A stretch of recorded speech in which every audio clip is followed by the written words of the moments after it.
maioria dos clientes aqui da Traction chegaram com uma mentalidade de aquisição.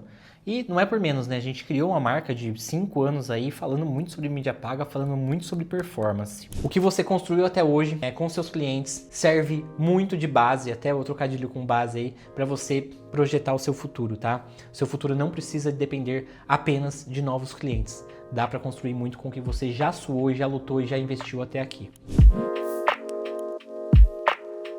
E o mais engraçado é que a mídia paga está sendo extinta pelos gurus aí, falando que a mídia paga acabou, que a mídia paga não vale mais a pena, mas ainda a maioria dos clientes da Traction vem muito procurando esse canal, né, de tráfego pago, falando assim, mídia paga, enfim, performance no geral através de investimentos em Meta e Google. Só que há menos de um ano a gente mudou a nossa mentalidade total para não começar justamente pela mídia paga. Em muitos dos casos, não é interessante começar já pela mídia paga e a gente buscou um outro caminho, uma outra alternativa para gerar sucesso no cliente no curto prazo. A gente chegou à conclusão que para gerar receita no curto prazo, de uma forma mais profissional, a gente tem que começar trabalhando na base de clientes do nosso cliente. E na teoria funciona porque quem está na base do nosso cliente, os clientes do nosso cliente, você não precisa fazer um processo de conscientização da marca, do produto. Aquele cliente já comprou, então é muito mais fácil que você consiga extrair mais receita dessa base. E outro fato interessante que a gente foi por esse caminho é porque o nosso cliente não precisa investir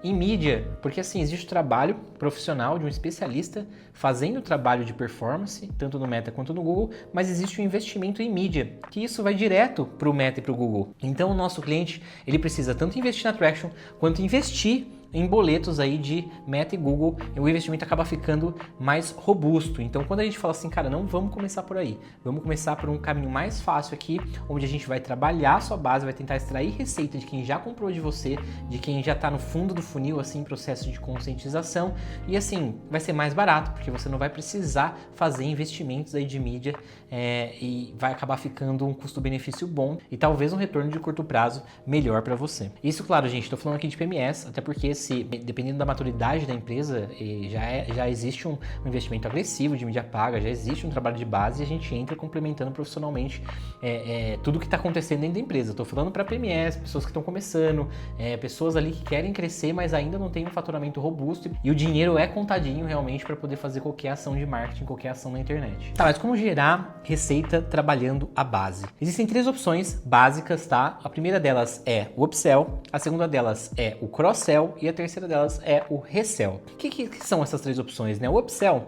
é você vender algo melhor, um upgrade daquele produto que você tem. Então isso é muito comum em tecnologia, isso é muito comum em planos, né? Seja um plano de saúde, seja um plano de internet, um plano de TV, enfim.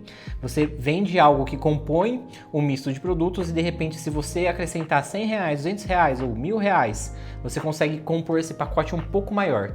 Então é um upgrade de pacote essa parte de upsell.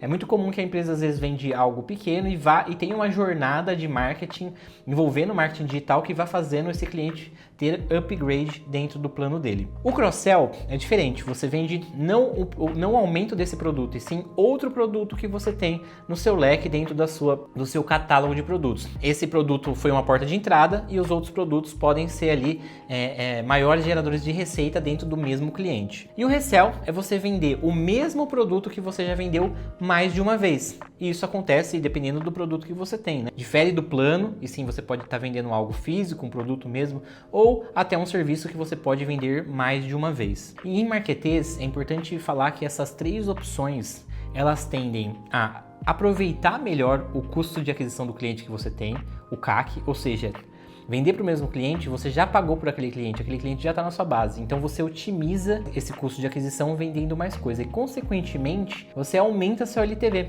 você aumenta o quanto de dinheiro na mesa esse cliente aqui que já estava dentro da sua base está deixando para a sua empresa. Então assim, se o CAC e o LTV são os supra-sumos do marketing, de vendas, de growth, etc., trabalhar a base você está alimentando com muita categoria esse supra-sumo. E para os 3 caminhos é importante falar que o cliente tem que estar parcialmente, pelo menos parcialmente, satisfeito com a solução que você entregou, com o produto que você entregou. Seja um plano pequeno, seja um produto para ele poder comprar outro produto, ou seja ele comprar o mesmo produto. Ele tem que estar parcialmente satisfeito. Porque se ele está insatisfeito, a chance de você se queimar com ele tentando vender algo a mais ali é grande. Existem casos em que você consegue vender mais, vender um upgrade, vender um outro produto ou vender o mesmo produto para um cliente que foi ou é insatisfeito? Existe, mas normalmente isso tem a ver com uma venda errada no passado que você consertou e solucionou. Mas assim, se você for separar a sua base e identificar para quem você vai vender primeiro, seja qualquer um dos 3 caminhos, elimina logo de cara a parte da base em que os clientes não estão satisfeitos com a sua solução, com o seu produto. O primeiro caminho, que é o upsell, outro ponto importante é que você tem que ter total noção da jornada desse cliente. Então, se ele começa por aqui ou por aqui dentro dos seus planos, como faz se a solução, na verdade, está mais para trás? Ou como faz se a solução está mais para frente? Isso normalmente está associado ao sucesso do cliente. Você está identificando o como ele está usando e o como está sendo proveitoso ele utilizar seu produto ou sua solução, porque você faz ele caminhar nessa jornada. Ó, tá tendo sucesso aqui, então você pode ter mais sucesso se você vier para cá. Por isso que está associado a você estar com proximidade com o seu cliente, para ele poder entender e você entender dele que você pode gerar mais solução e você realmente tem algo programado aqui, automado ou até mesmo manualmente essa progressão fazer com que ele pague mais. Inclusive, de um plano para o outro para fazer esses upgrades não pode ter um distanciamento muito grande de preço, porque se você vende uma coisa de 200 e o upgrade o próximo plano é R$1.000, isso aqui é um salto muito grande e vai exigir uma força de venda maior para que você consiga chegar aqui. Agora, se de 200 vai para 300, de 300 para 380, de 380 para 500, para 700, são saltos em percentuais mais baixos em que o cliente mesmo consegue ali facilmente tomar uma decisão e aumentar. Tá? Então, exigir menos força bruta de vendas que já foi feito no começo para esse cliente entrar, justamente com planos ali que vão subindo conforme ele vai tendo pequenos degraus de sucesso ali dentro da jornada dele. Para um bom cross-sell é importante que a relação entre seus produtos esteja claro para o cliente. Então, a comunicação da marca e como esses produtos se relacionam, ele precisa ser comunicado, porque às vezes um cliente compra um produto e não sabe que a marca vende outros produtos, ou principalmente não se encantou pela marca e não se aproximou da marca. Ou seja, o que ele tem de você é uma solução e ele acha que a solução é só para a empresa inteira. Então, comunicar esse leque de produtos e principalmente fazer ele aderir à marca é o processo mais importante para você fazer cross-sell. E aí, um exemplo que eu sempre dou, que é muito claro também, é assim, vamos usar a Apple de novo, né? A Apple do marketing, mas se a Apple lançar hoje um isqueiro, se a Apple lançar uma cadeira, como existe uma base de fãs muito grandes aqui na Apple, a chance de você ter uma venda razoável de uma cadeira ou de um isqueiro é muito grande. Não estou falando vai ser sucesso de vendas, vai ser revolucionário, mas a chance de ter uma venda razoável é muito grande, porque as pessoas têm conciliação com a marca, né? No caso da Apple mesmo, para facilitar, que todo mundo conhece. O cross de produto deles é muito claro, até porque eles não têm um cross gigantesco, então fica muito claro ali que você pode ter um iPhone, mas você pode ter um MacBook, você tem um MacBook, mas você pode ter um AirPods. Então, para cada categoria ali, é muito claro, até porque dentro do mesmo e-mail marketing, eles fazem e-mail marketing de lançamento, eles apresentam novos produtos, eles falam sobre oportunidades que você pode ter ali dentro do leque de produtos que eles têm. Então, assim, é comunicação de todo o catálogo, mais uma aproximação e encantamento da marca para que a pessoa compre outros produtos de você. Para um bom resell, uma boa venda do mesmo produto, é importante que o pós-vendas tenha sido muito bom. Para quê? Para gerar uma lembrança de que aquela compra do produto ou do serviço foi boa, ele teve satisfação. E se ele teve algum problema, o pós-vendas resolveu. Foi atencioso, ou seja, ele lembra mais do sentimento de relação da resolução do problema do que mesmo da experiência ali que foi negativa em algum momento. Enfim, foi resolvida de uma forma rápida e fácil, ou seja, se eu tiver problema, eles vão me atender. Se o outro pode ter problema e não ter o mesmo tipo de suporte. Então esse pós-vendas tem que funcionar muito bem. E aí eu sei que tem produtos que não tem como fazer um resell. Vamos dizer que você é um dentista, trabalha numa clínica, tem uma clínica e você fez um implante. Você não pode arrancar o dente você não deveria arrancar o dente do seu paciente para você poder vender outro implante. Você só vai vender se caso ele precisar fazer um novo implante. Mas aí quando não tem essa oportunidade de fazer um resell, você pode pedir indicação. Então a sua rede de recompra pode não ser no mesmo cliente, mas utilizar desse cliente para pedir uma indicação para poder realmente faturar ainda em cima desse cliente, tá? E aí para trabalhar essa base assim, beleza, entrou um cliente aqui ou vamos fazer uma consultoria para uma empresa, o que normalmente a gente faz, né? A gente segue alguns passos bem simples. Primeiramente a gente separa essa base, entende aonde está essa base, né? Seja numa plataforma, seja no Excel, seja inexistente, que acontece às vezes, mas pega essa base e olha para ela para separar ela em alguns tipos de público, que é a nossa segunda fase, separar isso em cohorts que a gente fala. Existe até muito conhecido no marketing que é o cohort, né? Mas basicamente é você separar essa base, porque assim, a base tem 5.000 pessoas. Uma comunicação para 5.000 pessoas normalmente não vai ser eficaz, mas se a gente conseguir separar em bases de 100,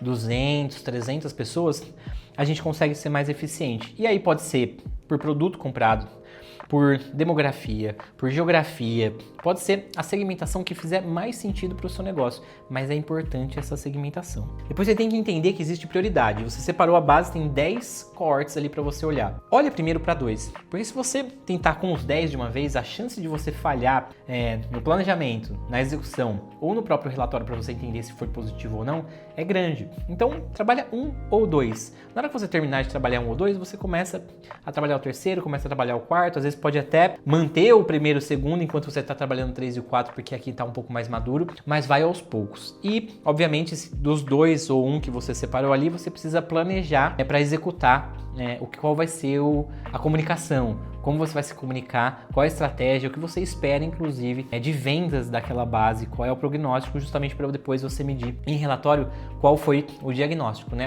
Primeiro vem o prognóstico, depois vem ali o diagnóstico de você entender o que aconteceu para gerar um novo prognóstico. E assim, né, gente, pode parecer meio óbvio, mas o canal em que você vai se comunicar com esse corte que você fez dentro da base, ele é tão importante quanto todo o resto do planejamento. Porque se a gente tem caso, por exemplo, de clínicas, se eu pego a base das clínicas e vou me comunicar por e-mail, seja com as próprias clínicas, seja com os pacientes, e-mail não é um canal muito utilizado dentro desse setor. Então a chance de eu me frustrar por erro de canal é muito grande.